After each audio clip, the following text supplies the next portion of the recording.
Mr. President, from the perspective of the journalist that I am, I feel that the AES countries are being encircled. When I look a bit at Côte d'Ivoire, there is a military camp in Odiene near Mali and Burkina. Senegal is setting up units at the border with Mali, not to mention Benin, which also borders Burkina Faso and Niger. Mr. President, do you share this point of view? Do you see things this way? I think that when you decide to make a revolution, you have to be prepared for this adversity. It's a logic that surrounds us. It's a logic that tries to bring us down. It's logical. As I say, it's a battle. They are fighting for their interest. And it's up to us, if we've decided to make the revolution, to do everything possible so that this encirclement is defeated. You see, in Africa, we're used to not having a strong army to begin with. There is no state if there isn't a strong army. But well, that was the system. As I once said to the elders, they came to flatter us. No, you shouldn't arm yourselves. Even recently, I think there was an interview where an American general said it again, that our countries don't need to be militarized. That's their view. We're like children. They're the ones who have to come, sit down, and provide security for us. And many countries are in this situation. They don't build an army. And when the situation arises, it's chaos. We, on the other hand, are building a strong army. That's why I said we fight in Burkina Faso and we train in Burkina Faso. That's very important. What was it like before? Every time, foreign forces, everyone would come to train your soldiers. They treated you as less than nothing. Today, many forces, foreigners, are now seeking to come and train with us. You wouldn't believe it. The world's greatest powers want to come and train with us, with our soldiers. But it's not just about training. They want to learn how we do things, how we operate, who trains us. But today, no one knows how the commandos are trained, how we train them, how we equip them. Why do we think that it's others who should come and train us? They haven't created anything. They just thought about it. We have brains too. So we need a powerful army to face adversity. They will keep surrounding us because there will always be leaders in Africa like that who will allow it. They have their hands tied. They always betray. They will always allow the imperialists to come to their countries to attack their own brothers. If you accept the revolution, you have to go forward with this concept. That's how it will be. So there's nothing we can do about it. We deal with it, but it's up to us to prepare ourselves so that the encirclement is nullified, so they can never achieve their goal. That's all. So we deal with it. Very recently, ECOWAS held a forum of chiefs of defense staff of the Friends of Africa. Mali and Burkina Faso were not there, nor was Niger. We sense a lack of solidarity. You who are at the top of the state, what can you tell us about that? Well, it's not a lack of solidarity. Keep in mind that it's a confederation, not a federation. In some respects, we do a lot of things together, at least in tandem. But in the Charter, it is stated that countries can decide on their own relationships and what they can do. We can't tell a country not to collaborate with another country. No, we're not at that stage yet. We are in the process of consolidating the Confederation in many areas, including development, defense, and diplomacy. And afterwards, we will move on to the Confederation. These are steps, so Niger can take part in meetings. The Confederation is not closed off. We are open. We interact with everyone. We are very Pan-Africanist. We are truly open to integration, to everything there is, but with principles. All right. When it comes to defense and security, we'll leave you with one last question. Question I want to ask, forgive me, is not about defense or security, but about your relationship with us, the media. Mr. President, do you have a particular problem with the media, with us, the journalists? I say this because it feels like there has been a misunderstanding. I'm talking about the national media, not the international media, some of which have ended up in the trash for some time now. That's a fact. There is no national media. It seems like there was a misunderstanding at the beginning and that there's still a fog hanging over things. How do you analyze the situation, Mr. President? You know I'm not a hypocrite. There was a misunderstanding, there was a fog at the beginning. But today I must say that I really commend the media for their professional work. We must avoid following along the work of imperialism. Of course, many among you were trained by them. That's it, you went to the white man's school, as we like to say. They're the ones who trained you in journalism. So I don't often blame you when people try to behave like them. But I speak so that people become aware that this is about our homeland. Look, this morning, for example, read the headlines in the newspapers in France. They might tell you that there was a mobilization to put pressure on the Prime Minister. They won't tell you that there was a march against the government or anything like that. But if it were in Burkina, you would say there was a march against the government. Do you understand? The French used to call us, and still call us, putiche, junta, and so on. That's French. But the journalists also called us putiche, junta, and so on. Why? Why follow? Following blindly, that's still slavery. I want us to move away from that. Every state must fight for its own interests. Journalists fight for their own interests. So why shouldn't we fight for our interests in Africa? So that's it. It's not just the journalists. I also blame some intellectuals who appear on TV panels in Africa. When they speak up, you start asking questions. But is he African? Well, genetically, he's not from here. He's not with us. That's a reality, a setback. We need to decolonize our mindsets and our ways of doing things. Everyone must fight for their homeland. You might have information that is perhaps true and accurate, but you choose not to release it because it could harm national defense, security, cohesion, and so on. That is a sovereign decision because you want to protect your country. But we don't say that as soon as there is information, it must be released. No, that's not how it works. And very often journalists, as we like to say, aren't interested in trains that arrive on time. It's the train that's late that gets their attention. You know that, Mr. President, so you understand us from time to time. Yes, but that should be avoided. Now, I want you to take interest in trains arriving on time. All right, I'd like to leave you with a phrase that's the motto of a great European club. It's this one: our jersey may be stained with blood, mud, and sweat, but never with shame. That's all I wish for you, Mr. President. Thank you, Mr. President. President? So now we move on to the political and social section of this interview. And for this segment, we welcome Mathieu Somda from Radio Burkinabe and Colette Kombari from Impact TV. Good evening, dear colleagues.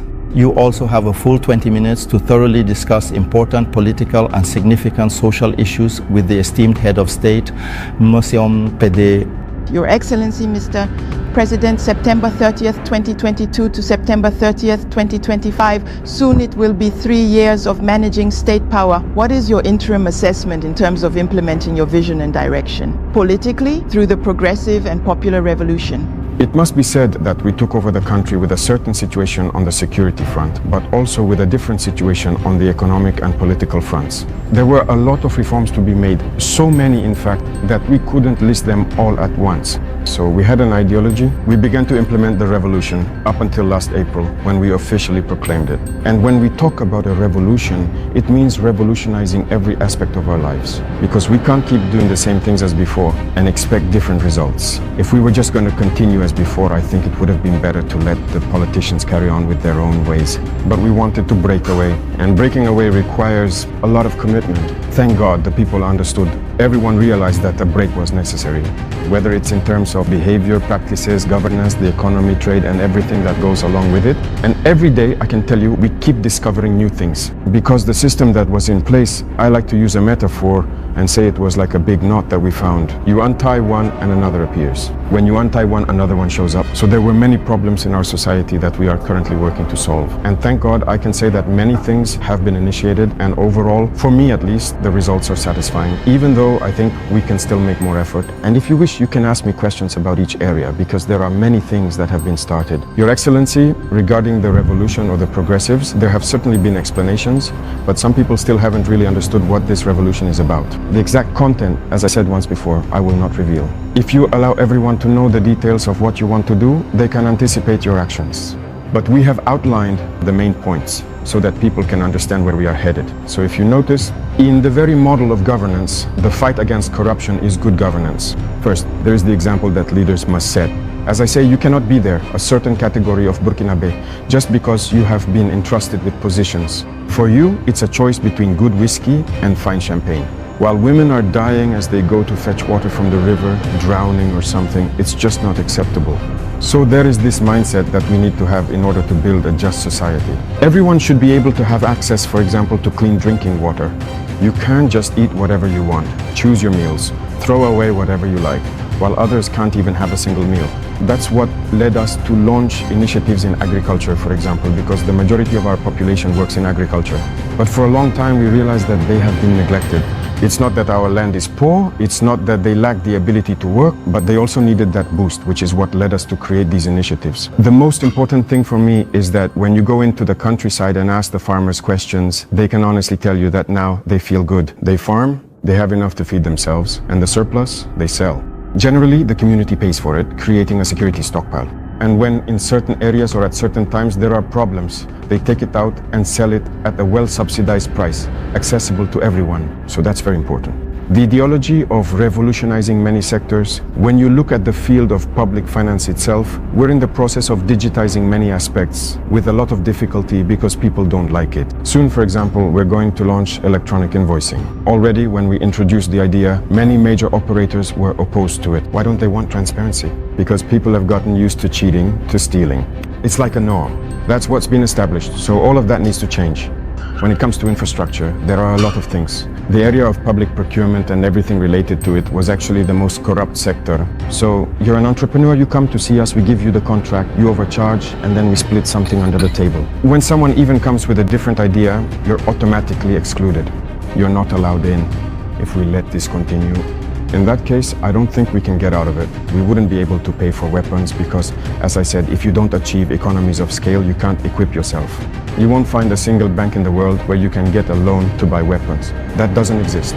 It's with your own funds that you can equip yourself. In any case, we never had that opportunity. And if anyone knows of one, maybe we'd be interested. And everything we're currently acquiring, I told you once about the amount. It's in the billions of dollars. Excellencies, as you have said several times, order and discipline are necessary for the development of Faso. The retraining of young people has already begun. How can we involve other segments of society? There you go, very good. This program is a vast one, which we did not want to go into detail about. But I mentioned once during one of my interviews that there is a large program underway we have to start. Actually, young people are good, but they're not even our main focus. Our target is the little ones. The little ones, they're our target. After Sankara's death, as you know, all the daycare workers were sought out. Some of them even passed away, unfortunately. But the daycares were closed. Maybe it was the private sector that managed to get by, opening a few preschools and such. And well, school became something else entirely. You know, if you want a society that will be combative and competitive tomorrow, you have to invest in children. Today, I separated the two ministries so that the Ministry of Basic Education could take this aspect into account. You see, we launched a lot of recruitment through the normal competition for early childhood supervision. But we have just exceptionally launched another round for those who have already been trained, whom we want to recruit, so that this year we can start a certain program. They are the target group. And we will get there. We have a program so that we can start a certain patriotic and civic education at the level of the youngest children. And once that's instilled there, we will have good citizens tomorrow. We're also doing this with the youth. We had the high school graduates go through immersion. They were afraid at first, but I think they've learned a lot. They need to be more supportive, humble, and they need to understand Burkina, because someone who was born, here in Ouagadougou, who is well, he sleeps in whatever bed he wants. He even complains that the mattress isn't good enough. In the morning, he gets to choose whatever he wants for breakfast. During immersion, he sleeps on the floor on a mat. He'll understand that there are other Burkinabe who sleep on the floor. During immersion, he doesn't get to choose his breakfast. If there is any, there is. If there isn't any, he eats what everyone else eats. Already, in his mind, he understands that there are two sides to Burkina Faso. And I'm talking about the immersion of the private school student. There are days when they'll have 2 meals, days with 1 meal, and days with no meals at all. I hope they've done it. It's so that they understand life. We're young, but if we've reached this age and still haven't understood that there are different kinds of Burkinabe, that's dangerous. Young people need to understand that there are some who can't even afford a meal. And when he goes to bed hungry after a whole day without eating, do you really think that if he's given a responsibility tomorrow, he'll always have his head on straight? If I have, who squander money and have nothing to eat, it's their conscience that will make them grow. So these are the trials we make them go through. I had planned for 45 days, but because of the registrations, I said to do 30 days. But for the next sessions, I hope we'll go for 45 days. So future high school graduates and gold medal certificate holders should get ready to face this. And the program will continue to grow. This was the first experience. But we hope to be able to change even the mentality of the youth. Your Excellencies, in the Council of Ministers, the decision to reform the agrarian and land law, as well as the status of customary and traditional chiefs, was adopted. What are the motivations? The agrarian reform was necessary. You know how many conflicts have arisen over this issue of land? There are villages that have fought with machetes, families that have been divided because of the land issue. The state must take responsibility. But if you hesitate because you're afraid to declare it, fearing that some people might feel frustrated or not, that's why the revolution is welcome. At some point, a decision must be made to put an end to all this. How many real estate developers were there in Burkina in 2010? I don't think there were even 20. Suddenly, in 2015, there were more than 200. They bought up land everywhere. They're dividing it up. They sell, they resell, they've plundered the land, and it's dangerous. Currently, we have a CCAD application that we've just launched, and we're in the process of re-registering. But what's happening is terrible. Even plots in the cities, people sell and resell them to several different people because it wasn't digitized. It's a huge registry. Do you think someone can go through the records, find the parcel number, see who it belongs to, and then you go and buy it? It's just not. So there are a lot of duplicates, and it creates conflict. And while those politicians were doing that, they were attending conferences, events, talking about social cohesion. You can't promote social cohesion while dividing people over land. That's why we decided to take responsibility and put a stop to this massacre. And so the land belongs to the state. And from now on, we will do everything we can to balance the situation as much as possible so that people don't feel wrong. It's the same for traditional chieftaincy. This law has been around for a long time, a very long time from what I've been told, but no one wants to act on it. But we have decided to get involved to take a closer look because as far as I'm concerned, traditional chieftaincy must be respected, must be listened to, and must be the one working for social cohesion. When they speak, when there is a conflict, a contentious situation, they must speak up to bring people together and their voice must carry weight. So there are a certain number of privileges, if I can put it that way, that we've put in place, symbols of authority we've established so that people respect them. Whether people like it or not, they are respected. And they themselves command respect. Because recently, politicians had manipulated them. Many people today regret having marched alongside the politicians. There are villages where people are divided, where people no longer respect the chief. But with this law, in any case, that we brought to the LTE, we tried to clarify many things so that their respect in society could be restored. And that is very important. Excellencies, the fight against terrorism is affecting our social fabric with suspicions of communal exaltation. Living together is threatened by a right. How can we get Burkinabés to reconnect with core values such as solidarity, civic-mindedness, and social cohesion? I think these values are coming back on their own. On the contrary, the war has also led people to understand many things and people are starting to unite more. You know, social inequalities create more problems for social cohesion than terrorism does. There were too many social inequalities. I used to tell some people, I said, listen, you've had enough to eat. How are you going to sit down with someone who hasn't eaten at all and talk about social cohesion? It's not possible. It's the same situation I just mentioned to you. We must try as much as possible to bring people to a certain level. As long as there is wealth, it should be well distributed. That's the first step. When it comes to abuses and everything else, we need to be careful. There are a lot of people who have made allegations. Just recently, when we saw the case in Solenzo, they released images, talked and talked. We didn't say anything, we kept calm. When they finished talking, we showed the truth. The civilians who claimed that the forces had killed were actually transported here to Ouagadougou and put in safety. If they were killed, why are they in Ouagadougou? How did they end up in Ouagadougou? Often, it's done deliberately. They make up whatever they want with their NGOs, their media and all that, but we let it go. When they're done, we show the truth. The terrorists did use civilians as human shields, that's true, but the forces were able to tell the difference. And after the fighting, they gathered the civilians from Solenzo. We sent the necessary resources to transport them here, and they were presented in front of everyone. There were hundreds of civilians. They gave their testimony. So we need to be careful about the stories told by certain people who just want to push their own theories. And their goal is to divide us, but we must not fall into that trap. Excellencies, this year we have seen the resumption of social dialogue between the government and the unions after several years of interruption. What message does your government send together with its social partners, knowing that the situation was tense between the government and the unions? Just as it was tense between the government and the journalists, everyone needs to understand that we must fight for our homeland. We made it clear, you know. I spoke with the union leaders. I gathered them here. I spoke to them at a certain point in our history, but I was disappointed afterward. So I told them, either you are Burkinabe or you are not Burkinabe. So the standoff began, but afterwards we decided to meet with them again because we assumed they had understood the message. And even then, I won't lie, when they came, they still wanted to understand and started displaying certain behaviors. The measures we take, it doesn't work. The country is at war. We have to do everything for the country. This imported unionism, that's not real unionism. There are even some who boast about having participated in the fall of Sankara, and it's them who started everything, and so on. Do you think that's a good thing? The Westerners manipulate you and you keep acting just the way they want. That's not unionism. A union fights for the interests of the workers. But most of the time, what the leaders really want is to come and share in the spoils with those in power. power, and people stay silent. No. Listen, we have a lot of files on a lot of, not just the unionists. In society, we have a lot of files. People who approached us at the beginning, who wanted favors, who wanted things we refused, who then turned away, who left, who talked. We have their files. So healthy unionism.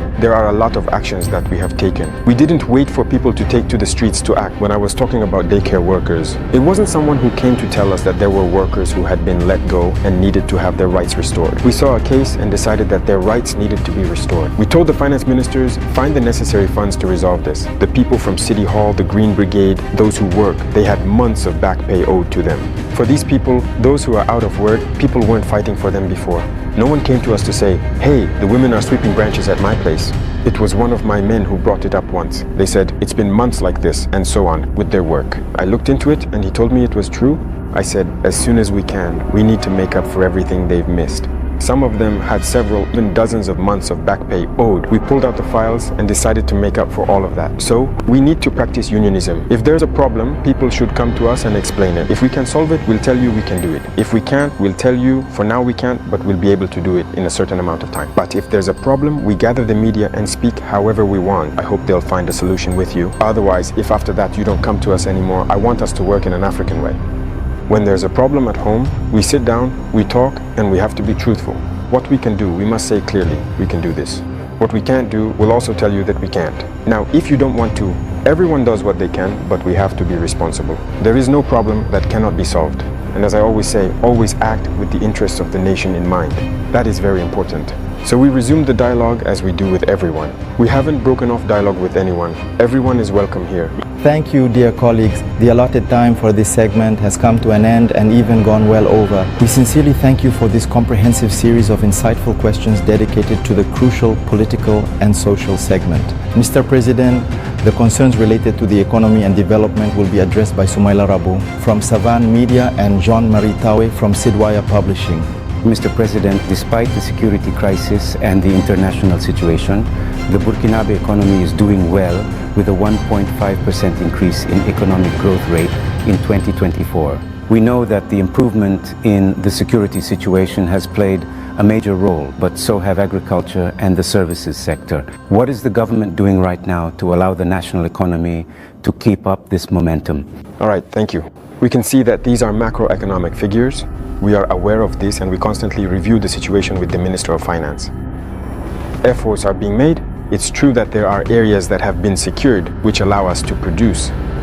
And so agricultural production has increased significantly, which allows for processing at the level of the small units we have, but also for exporting the surplus of certain products. So this contributes greatly to the trade balance. There is also the issue of mining itself. So there are a number of mines that had stopped operating, if you remember, some in 2020, others even in 2018, but they have also resumed operations. And all of these contributes to that growth, and we are continuing in this direction. And currently, if you look at the mining sector, for example, the government's approach is to exploit our gold ourselves. So there are mines that we have just taken control of, and we will continue to gradually regain control to co-exploit with the companies that are already there. Because what was the rule? Someone comes, gets the permit, exploits it, 10% goes to the government, and the rest is for them.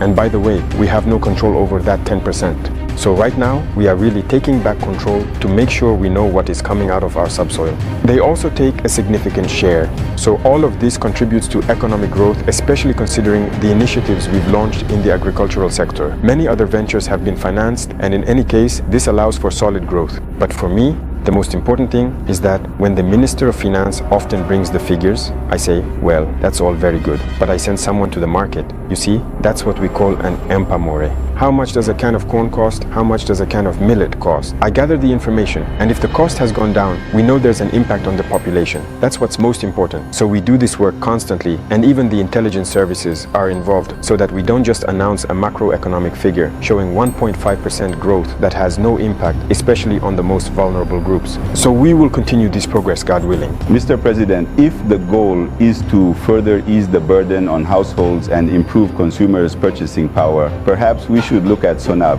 the National Bunyave Hydrocarbons Company, which you found to be running a deficit at the end of 2022 and which is now practically flush with cash because it has become the champion among state-owned companies.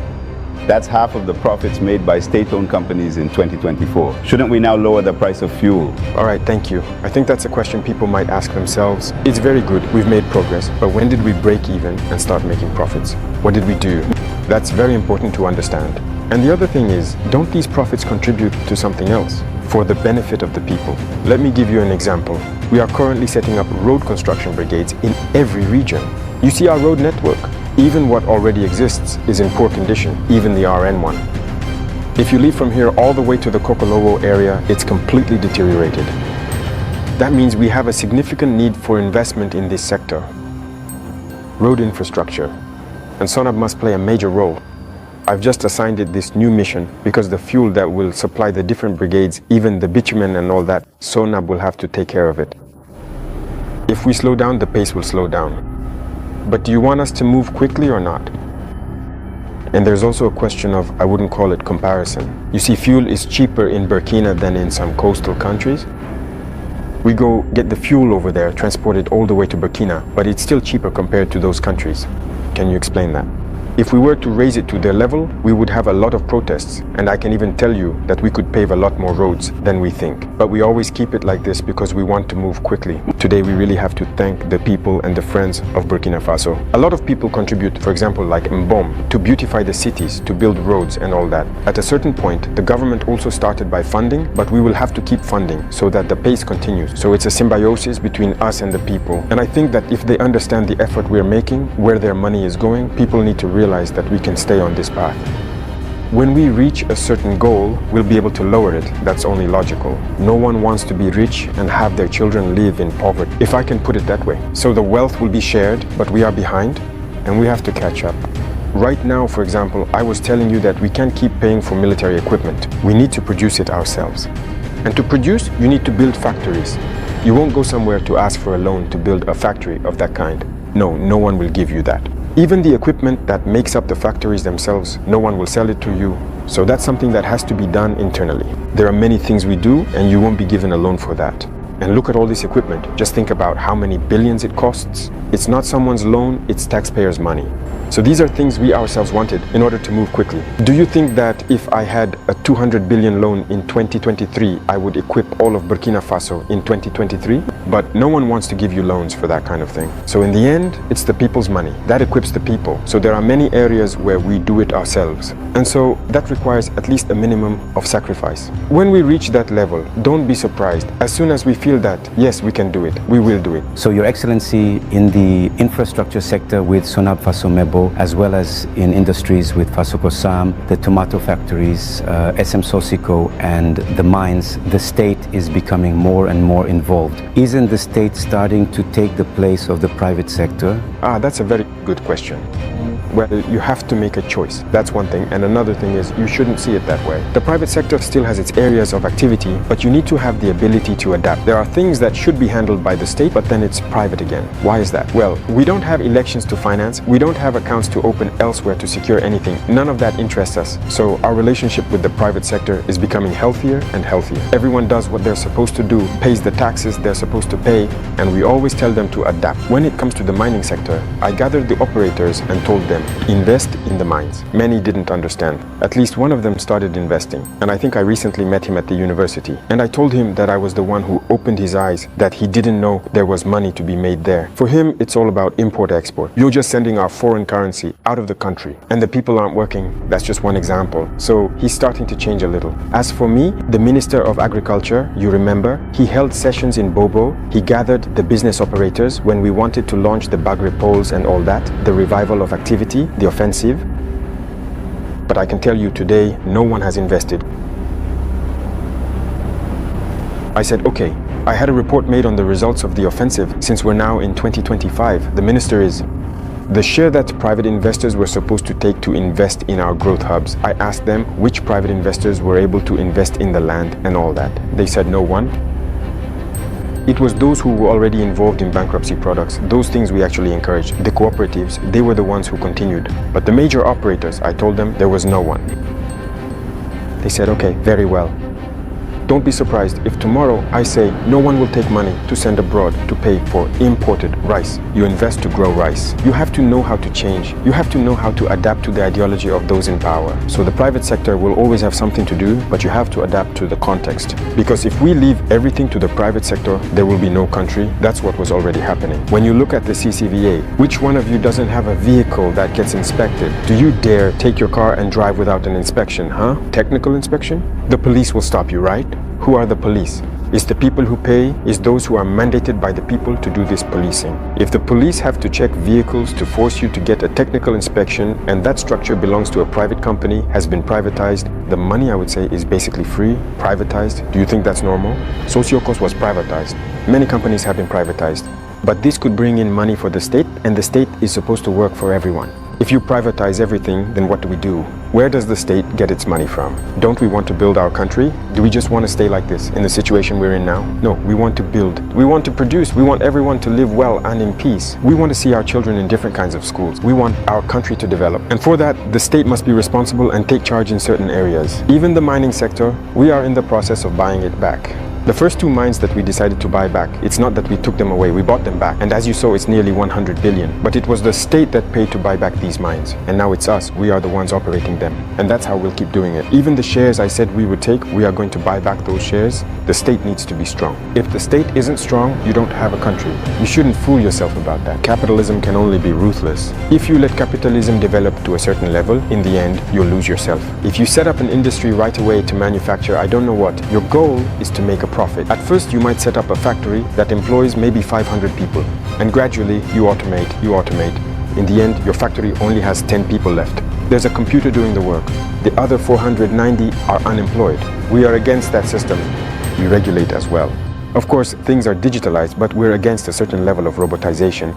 So we have an ideology that we will implement gradually, but people need to adapt to this ideology. It's for everyone's well-being. Otherwise, we'll end up in very uncomfortable situations. Mr. President, does that mean you're attacking the market economy, which is currently taught in economics and with which systems and young economists are growing up? Because today, the state is selling yogurt through Faso COSAP. You've announced the Faso yards and people are wondering when you will open the first shop. With all this, you're gradually taking the place of the private sector and we don't know when it will stop. First, I told the Minister of Higher Launching to change me. First, the university map has changed, but the curriculum has changed everything. Why do we absolutely have to learn their way of doing economics? Aren't we capable of creating? Is it God who came down again, as I like to say? To create, to bring people together, to create schools? These are people who created concepts and who created schools. It was human beings who created schools. So they were the ones who set up the programs and so on. The curriculum in the United States is different from the one in France, different from the one in England, and so on. Each country has its own way of teaching its people to reach the level they want. So we too are going to create our own model. In fact, that's what puts us behind. Unfortunately, our school model isn't good. We took it from others, we adapted, and in the end, what are we actually producing? Okay, we train a lot of economists with this approach, but does it work? Does it really work? All right, we're in the process of changing the system. Are we making any progress or not? That's the question. That's the whole question. He talked about the MBA, about various things. There are dams that have been damaged for decades, made of sand or whatever. This season, the water is inside. It's thanks to our system. When we manage to restore these dams, people can produce during the rainy season, they can produce all year round, and they're very happy. They also have drinking water through the Onia, thanks to these dams, for drinking. And we're going to keep going like this. Should we do this? Or should we just sit back and say, no, everything should be for the private sector? And first of all, this issue of the private sector, there are people who still have a backward political mentality. And we told people to change. You followed the statements of some ministers closely. Okay, we give you a project, you take the advance payment for starting work and everything, and then you do whatever you want.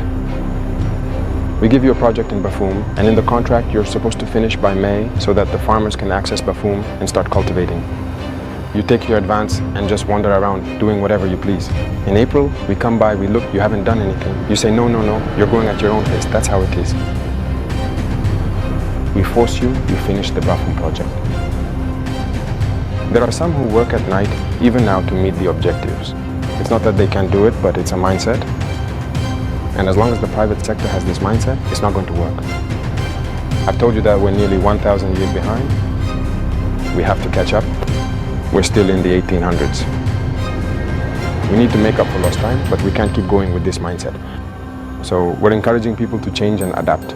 You're talking about yogurts, for example. Is the market is saturated? We import. I would like to see private companies get into the yogurt business so that we no longer have to import. We have enacted regulations stating that when something is produced in Burkina Faso, you need a special import permit to be able to import it. This means you have to buy what's available locally first. Only when there is a shortage are you then allowed to import. That's so that people get involved. You can see that many private companies are opening factories and all that. If we didn't use this method, how would we manage? There's the big Faso mill that's already there, but we need to restructure all of that. But at the same time, we've required the major importers to open mills as well. I myself attended the inauguration last time on the other side. He's one of the biggest importers. When we said we were going to suspend imports, he wasn't happy. He tried everything, but we said that's what we're going to do. Either you adapt or the state will step in. They're doing it, but are we able to meet the demand? There's room for it. We have the population, we have a large market, an immense market in Burkina and in Africa, but people just need to adapt, to produce. So there will always be room. Don't think that we've necessarily taken the place of the private sector. No. You're going to forget the ways of... Yes, it's necessary to regulate because there's this mentality of always causing speculation among certain people. No, it's dangerous. Recently you followed the case with the motorcycles. Unfortunately, it was only when the situation happened that we realized it wasn't even a regular market. So quickly, we had to see how we could regulate this market so that imports could be monitored. How can someone go import motorcycles and then tell you they don't have a purchase invoice? Since the ministry needs the purchase invoice to see everything you've paid in customs duties and so on, and to set a margin that must not be exceeded. He says he doesn't have an invoice, so he goes to buy, comes back, sets whatever price he wants, and resells to the public. No, he gets richer while others get poorer. And generally, when people get rich, what do? If they used to drink Burkina here, now they don't drink Burkina anymore, they're after champagne. It's money going out. If they used to drive, say, a small car, now they're looking for a V8. The fuel that's subsidized by the state, there it is. That's money going out. So we need to think about the economy. What are we doing? We must not let foreign currency leave the country. You say you want the currency and you want us to keep behaving like this. We can't keep behaving like this. That's why the state is taking back control. If tomorrow people come to an agreement, they've tried to blackmail us, haven't they? When we tried to tighten things up a bit at customs, some people told us that if we did that, there would be a rice shortage. I said, okay, go ahead and create a rice shortage. You'll see what we'll do. If tomorrow some people want to collude to create a rice shortage, then it's necessary for the state to take charge of rice imports. We're ready for anything. People need to change their mindset. Go easy, look out for your own interests, no matter how small, but also allow other Burkinabés to live and not to impoverish them. Mr. President, we saw you in Lumbila with the women farmers supporting and assisting them. But beyond that, what are you doing to provide even more income-generating opportunities for the women of Burkina who drive the small-scale economy in neighborhoods and villages? That's one of the most important points. I even told the Ministry of Humanitarian Action, which deals with women's issues, to refocus their efforts, not just on providing assistance, but on creating jobs and small businesses. Women have many qualities. Look at the small-scale processing of our consumer products. Women are very capable of doing this. They are much more patient than men, and they know how to do certain things better than men. We need to encourage them to do so. I went to Tenkodogo myself and I saw women making their preferred couscous, which is good for strength, the liquid soap they produce, and so on. I gave instructions for us to purchase the liquid soap from all these women who have been trained and who managed to make liquid soap for our administrations. Everything here is imported, even in your own offices. All the liquid soaps are imported, aren't they? That's not right, because we don't make it ourselves. And when I said to do it, at one point I thought, no, they don't have a formal structure. I said, I won't understand anything. Find a way, it's their soap, you pay and you bring it in. I think it's just a matter of packaging. Even if you bring it to my office in recycled jugs, like those used for drinking water, I'll use it. It's not a big deal. In the meantime, that's just how it is. If we want luxury, let's accept our realities, transform what we need and consume that. And we'll evolve gradually, step by step. A woman who can transform her business on a small scale. If we support her by giving her contracts and opportunities, tomorrow she could have a large company that produces and exports. That's the mindset we need to develop. So I told the ministry to stop focusing on humanitarian aid, on assistance. No, we need to identify the problems women are facing. We have a lot of products we're making today. We can process them even on a small scale and find a way to bring people together. I spoke with women in Bubu. I told them oilseed products. Women can produce crude oil through cooperatives and find people with a certain level of expertise to set up a refinery. And their role is to buy the crude oils and refine them to provide high quality oil for the market. we need to move in that direction. But if we just sit back and say, well, I don't have the capacity to make oil and the refinery is expensive, not everyone is required to build a refinery. But we can organize things so that you see. So in many areas, that's what we're trying to develop and enable women to really put into practice. Everything they know how to do. It's a policy that's been set in motion, and I believe you'll see the results. Madam Rapporteur Jean-Marie Traoré, this will be the last question. Thank you for your various concerns addressed to the head of state. We now welcome Sekur Tangara from African Television and Abdul Zure from Faso 7. They will be discussing with you topics related to diplomacy and the AIS. Good evening, dear colleagues. You now have 15 minutes for this segment. Thank you, Sanyo. Mr. President, the Alliance of Sahel States is 2 years old. How is it doing today? What is its current state of health? Thank you. I would say that the assessment of its state of health can be felt through the population. And through the population, I think it is doing well because the AIS does not belong to the leaders. The AIS belongs to the people. And the people have embraced it, which makes what is happening truly exceptional. The AIS has been able to unite and bring people together, and that's what matters most.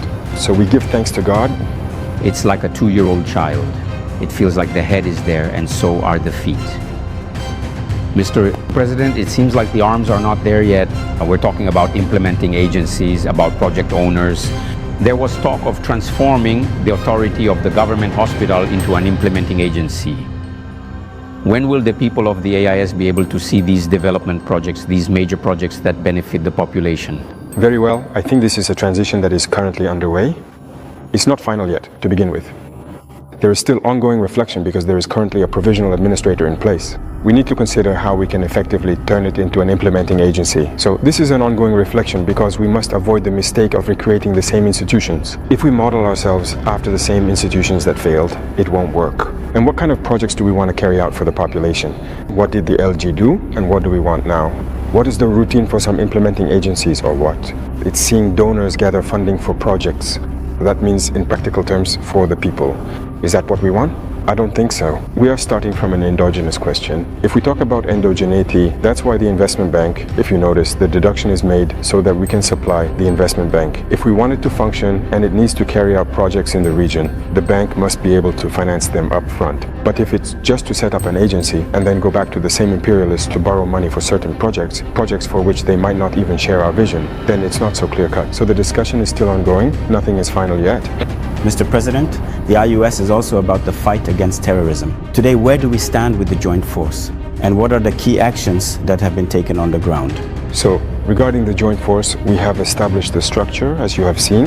The command post is set up in Niamey. Currently, it's about equipping the first units. For example, in Burkina Faso, the 1st battalion is ready. The equipment for these battalions is also there, and we are currently training the 2nd battalion, which should be ready in about 2 months. The concept is that each country orders its own equipment. We have established a standard set of equipment that each battalion must have. So the equipment needs to be ordered so we can equip the armies. And as I said, up to now, we do not manufacture certain types of equipment. We forgot to place the order, and you can see how crazy the world is. Everyone is preparing for war. You can order a piece of equipment today, and they tell you 4 months, 6 months, 8 months, sometimes even years. So we forgot to take that into account. And with joint forces, it requires significant communication. So you understand all the logistics involved in terms of communications behind it. It has to be perfect. That's why we're not rushing things. Already, there are many operations being carried out jointly. So these are already the beginnings of the force. No matter what happens between Niger or on the Malian side, our forces are already able to coordinate and work together. That's the most important thing. When we look to stay on the topic of the joint force, when we look at the picture of the IS, the Confederation is surrounded by countries with which there is often diplomatic discussion. That is to say, if we take Niger, there are discussions with Benin, Mali, discussions with Algeria, Burkina, even if it's not often mentioned, has minor frictions with Côte d'Ivoire. How can we turn these diplomatic frictions into operational opportunities to fight terrorism, Mr. President? That's exactly what I'm saying. You see, it's all around the IS. If we are aware of the threat surrounding us, the only opportunity, the only real opportunity, is to build very strong armies and to try to develop ourselves. That's the only opportunity. Otherwise, adversity will always be there. It's not like what you mentioned. It's real. It's real. But what can we really do? The problem in Africa, very often, is the leaders. These diplomatic frictions. Personally, I don't even like to say frictions between states. There are no frictions between the two countries. There are frictions between the leaders of the countries. But when it comes to the IS and those countries, they cooperate, they share information, there is collaboration. Well, for certain cases, I don't know. But I'll take, for example, the case of, even with Benin, we don't have the same approaches when it comes to terrorism. I'll take, for example, the case of Benin. Before I went to Moscow the last time, in May, one day I was there and there was a threat hanging over one of those countries. And the military don't wait to escalate things to the political level or anything like that for certain matters. They contacted our forces in the east, who confirmed in any case the threat. They asked if we could do something about it. I was still there. It was a Saturday, I remember. I ordered our aircraft to go check things out and see what was happening because they had intercepted the communication from the group. Sure enough, the drones arrived at the border. I saw that the terrorists were gathering not far from their base. We struck and aborted the attack. It wasn't just once, it wasn't just twice. The forces cooperate. That's the military spirit. A good soldier knows that a threat is, above all, a shared threat. But now, often at the leadership level, many haven't understood this. They're caught up in pointless wars. But the most important thing is that the threat is shared. If anyone thinks they can escape the threat, they're mistaken. So we cooperate.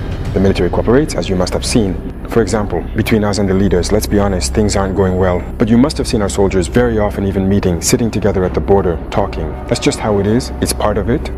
This is an opportunity to talk about 6 elements of the DARA. Where do we stand? We heard the authorities during a press conference. They talked about it, about whether or not they would do it. How is it going? What did they say? They crossed the border, they were apprehended. Are they here?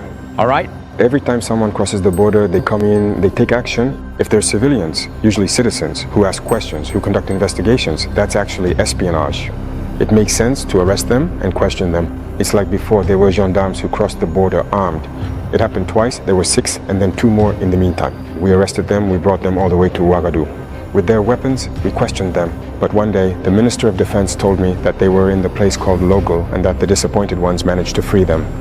I worked in intelligence and I said, well, listen, if they didn't come with bad intentions and all that, brotherhood in arms and so on, they should be released. That same day, they were released. And we also hoped that the Ivorians, since there were civilians who were imprisoned, would release them. Unfortunately, 2 or 3 days later, we learned of the death of our brother in prison. And the others who are in prison are still in prison. And even if they are civilians, merchants, listen, that's not good cooperation. So to sum up, we're waiting. We haven't received anything yet, like, an approach or anything at all. Yet, the spokesperson for the Ivorian government indicated that they hope, in fact, that they are favoring the path of dialogue with Burkina Faso. He said this at a press conference last Wednesday.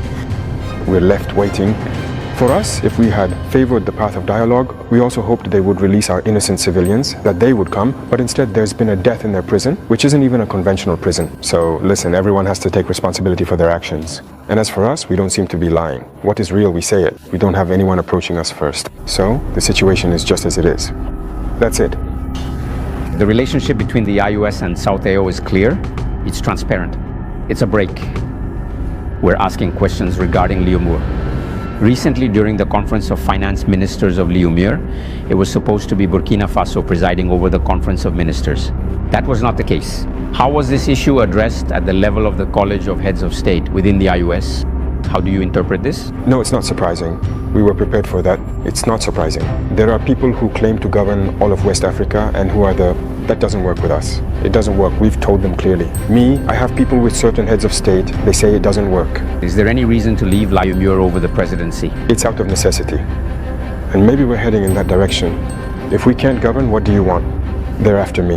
It was the same case when he gave in at the top. They're pushing us out the door, so we'll leave. So when we look at them, the ball is in their court. While preparing for the show, we learned that you like this phrase, everything is urgent. Within the IS, is there anything more urgent even when prioritizing emergencies? What can we prioritize today? The top priority emergencies in the IS are security issues. That's the most urgent. And now comes the issue of development, which is linked to the security question. We need to free our lands and secure our people. That is the absolute priority. So all our efforts, all our focus, even our daily tasks must be directed toward that.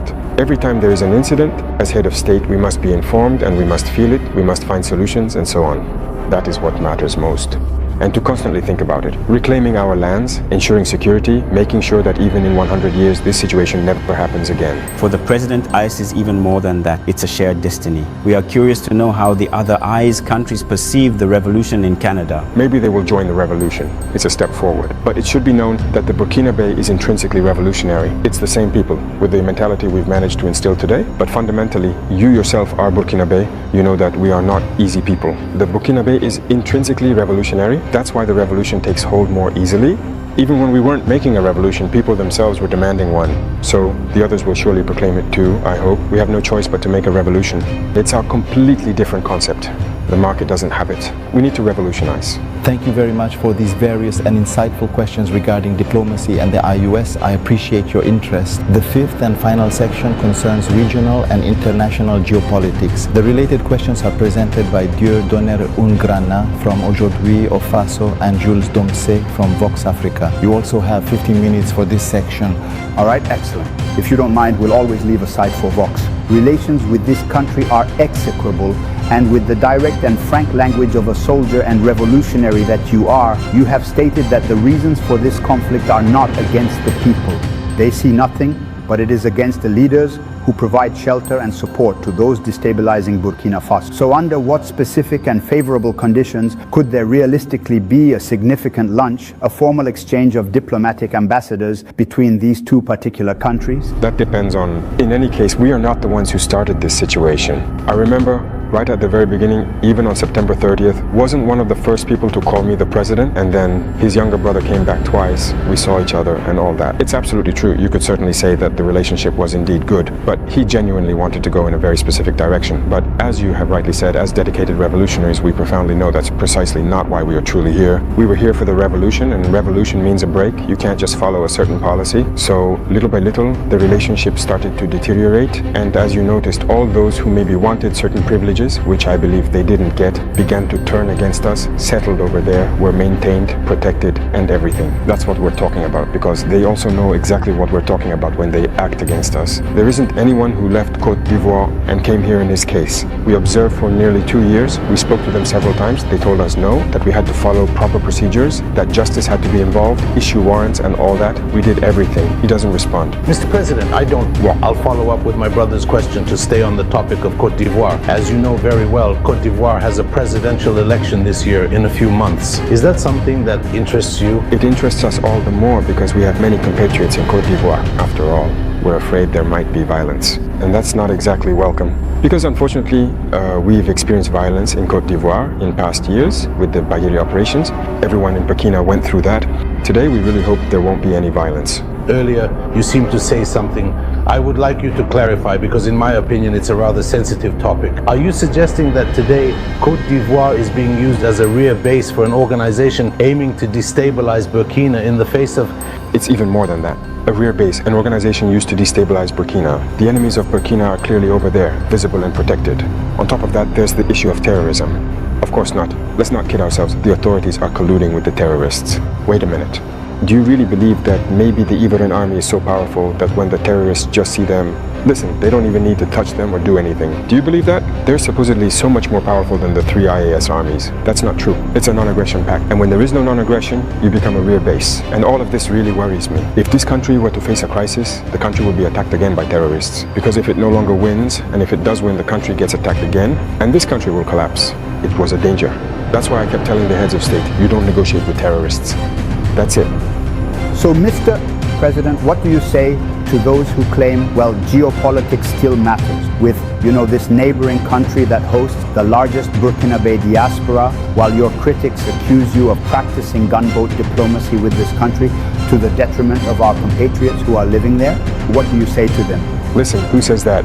We are Burkinabe. That's what we know. And we have decided to make a revolution, and we are going to do it. Now, whoever wants to join in can join in, but we can't be in the middle of a revolution and at the same time practice another model of diplomacy. I've told you, the deceitful diplomacy and all that comes with it, we're not ready to be part of that. If something isn't right, we should have the courage to tell you that it's not right. We shouldn't be hypocritical. Usually people in front of microphones and all that say, no, everything's fine. If that's the case, it's not true. Things are not going well. We need to have the courage to say it. We need to sit down, talk, and tell each other the truth. But if people don't want that, just because at a certain time, those guys have to leave, because we don't want a revolution in messy Africa, it's not going to work. So everyone should be prepared to face the consequences. That's one aspect of the situation. So to move away from Côte d'Ivoire, Mr. President, we're still staying at the level of, you have certainly seen the latest poll conducted by our colleagues at Jeune Afrique, and with results that may seem surprising, the populations of the Francophone countries are all in favor of the AES. I would even say that Côte d'Ivoire itself had 66% to specify what is being done at the AES level. So how do you receive this message? Oh really? I didn't even see that, because I no longer follow that media outlet. Well, the contrasts are from the age groups they surveyed. Maybe they weren't expecting this result, but that's how it turned out. They went to Cameroon, they went to Senegal, they went to Benin, they went to Côte d'Ivoire, and over there the people are all in favor of the AES, and for the most part appreciate what is being done at the AES level. It's logical, I would say. West African populations are, most of the time, connected. It's the same family. It was the colonizer who divided us. And when people see that we're trying to unite, it only inspires, it can only bring joy. So it doesn't surprise me that these people appreciate it. And what surprises me is the fact that they published it. Why did they publish it? That makes you think, when you order a survey, it's well known. Afterwards, you're obliged to publish the results. Maybe that's it. But you have to be careful with these people, because I totally agree with you. Otherwise, I agree. It's normal, it's logical. With your permission, may I ask you a question regarding your relationship with another organization? What are you still doing in the African Union? Good question. Well, I would say that our situation in the African Union is so passive that we don't even know if we're in the Union or not. We've been suspended since then. No one talks to us. It's really complete radio silent. So honestly, I don't know if I'm in the Union or not. But shouldn't we also make a statement by taking a historic step, as was done with ECOWAS, by slamming the door on an institution that clearly doesn't serve much purpose? I had a discussion with a diplomat from that organization, and then we experienced his name as mediator, the president of Burundi, who was even supposed to come here last week, I think. But then there was a scheduling issue with us, and we're waiting for him. We want to hear from him because we ourselves want to know why they're behaving this way. Because we don't want to make a decision without knowing their motivation. Why did they decide to exclude us? Why are they behaving like this towards us? If we know their motivation, then if we leave, we could explain to our people, this is what they said, these are the reasons. And so we decide to leave. It's the same thing as with ECOWAS. We left, but if we're asked why we left, we can explain it to you. But today, if we leave the Union and we're asked, we ourselves don't even know why they suspended us. Why are they behaving like this? Sure, they said we're somewhat aware. But as of today, I thought you can also leave because you feel that it's an organization working against Africa's interests. I don't think the African Union is taking a revolutionary stance like the one you're leading. No, out of respect for certain people, that's why as long as the mediator who was appointed, who has already sent his envoy to make contact with us, we are waiting for him. It's truly out of respect for this president. We are waiting for him. Let him come and address the dispute. Let him tell us what is going on, and we will share with him the conclusions of our discussion. Mr. President, let's move on to the Black Sea in Russia. So, the science and art of these instruments. You have a scientific background. So, on that day in Moscow, you asked the Kremlin leader to teach us how to fish instead of just giving us fish, meaning technology transfer. I think today it's true. Everyone agrees that this kind of external spoon feeding can't go on any longer. So where do we stand today regarding this technology transfer? Because you mentioned right away to our colleagues that one day we will even manufacture our own weapons. So where are we currently with this technology transfer? I think they clearly got the message. I stated it in 2023 during the St. Petersburg summit. We were given wheat. We shouldn't have to go and ask for wheat again. We need to become self-sufficient. If we are given fish, we must learn how to fish ourselves. And I think that with the initiatives we are currently developing, we have requested during the visit that a certain number of scholarships be offered to students so they can go and learn science. They agreed. So there are already people who have gone to specialize in certain advanced fields. If you look at the creation of the Atomic Agency, we already have students whom we sent last year who are receiving training in the atomic field, which is an advanced technology. We will continue to send more every year. So with the initiatives we're developing, we've asked the UCI to offer a number of scholarships to students so they can go and learn science. They agreed. So there are already people who have gone into certain specialized fields. If you look at the creation of the Atomic Agency, we've already sent students since last year who are being trained in the atomic field, which is an advanced technology. We will continue to send more every year. So there are several other fields where we have requested training. It's not just Russia. We've also requested special training from China and sent students there. We're going there as well. Basically, we're tapping into every possible technology we can develop to send students for training. So geopolitically, well, the captain president, he's going to betray me today. He put the Burkina into orbit like back in the days of 154. How does that make you feel today? A country like Burkina, a little captain, what does it open up for you politically today to be at the pinnacle? Do you think? Still keep your head on your shoulders? On the contrary, keeping your head on your shoulders is a burden. To see that it's a global mission that has been entrusted to us. Seeing that everyone is interested in Burkina, I wouldn't call it pressure, but it is a burden and a responsibility. And we have to take it on with all the necessary focus. We don't have the right to fail. Whether we like it or not, we are going to follow the will of the people because they are the ones who made this possible. So as we've seen, Burkina is really in orbit, as you say. And we are working to keep Burkina in this position, to be the country of upright people, to be a model nation, to be the country that will move out of this underdeveloped situation, to become in a few years a highly developed country, to achieve a miracle, because that's what people are aspiring to. And also to be able to contribute our voice and everything we have for the happiness of the world, if I may say so. Since you became head of state, you have traveled very little. The only country in Africa you have visited is probably Russia, if I'm not mistaken. And we've seen your African counterparts in the United States with a sort of class photo with President Trump. And I'll share a comment from a friend of mine who said to me, Captain Traore would never have accepted that. Is that true? Well, listen, I travel very little, as you mentioned, and I went to Russia twice for very specific purposes. And it's rare that I go to other partners and only for very specific objectives. Other than that, I don't plan to travel around the world like others do. Because for me, you have to stay focused and work for your country. President Trump himself said America first. It's America first. He works for the interests of Americans. And so I am working for the interests of the Burkina Bay people. If I have no interest there, what would I go there for? Now, one of the major geopolitical issues today is, of course, the Israeli-Palestinian conflict. We see more and more countries taking a stand. We have seen Western European countries, to name them, say that they are going to recognize, and this is a strong signal, the Palestinian state. But as usual, Africa is almost silent. It is in a wait-and-see position. From Burkina, can you give a position that helps us understand a bit what Africa thinks about what we fear is happening today in the Gaza Strip? I can give you a position that shows what Africa thinks. Some Africans or some African people, because many African leaders have a different way of seeing things. It's Africa's misfortune, if I may say so. We are not united. We don't see things the same way. Some are afraid, some are hesitant, some are there for the interests of other people. The West, there are people who grew up over there, did everything over there, and then they come and are made heads of state in Africa. So they're the ones who control all of that. And so Africa can't have its own opinion. But I know that deep down, no one would want to see what's happening over there happen in their own country. But unfortunately, if the African continent is facing such a situation, in Congo, what are we even doing for Congo? With Democratic Republic of Congo, how many millions of deaths has it been, and for how many years? We ourselves are at war. Have you seen any African countries even raise their voices for Burkina over the past 10 years? It's rare. It's rare. So Africans have this problem. On the other hand, when someone sees a problem in Europe, everyone is united. People quickly manage to find solutions. The United States is the same, but Africa has this problem. You see, we've been fighting for 10 years. You haven't heard anyone raise the voice of Burkina Faso at international institutions or anything like that, nor Mali, nor Niger. Our people are dying. It's not their problem. Congo is dying. It's not our problem. Last time I tried, in one of my speeches, to speak out about how many millions of deaths there have been. Suddenly, look at how they are tearing each other apart. There are already so many conflicts on our soil. Can't even make our own voices heard. So how are we going to speak up for others? So we Africans need to wake up. Can Burkina Faso recognize the Palestinian state? Is Burkina Faso ready to recognize the Palestinian state? Why not? It's a state. It's a state. Why wouldn't we recognize the Palestinian state? What's happening is very serious. I think the Palestinian state exists. It should exist. Otherwise, this war will never end. Wherever things are divided, it will never end. While you think it's going to end, it starts up again even stronger. We're going to keep going like this. But I also think that a lot of the responsibility lies with the countries in that region because it's their area and people there should be able to lead the way in finding a solution to this conflict. And as for us, as we keep fighting here, the Burkina state, which must endure, that's what's most important. And we are fighting for our Burkina state. There you have it, Mr. President. We have now reached the end of these 90 minutes facing the press. Thank you for your availability.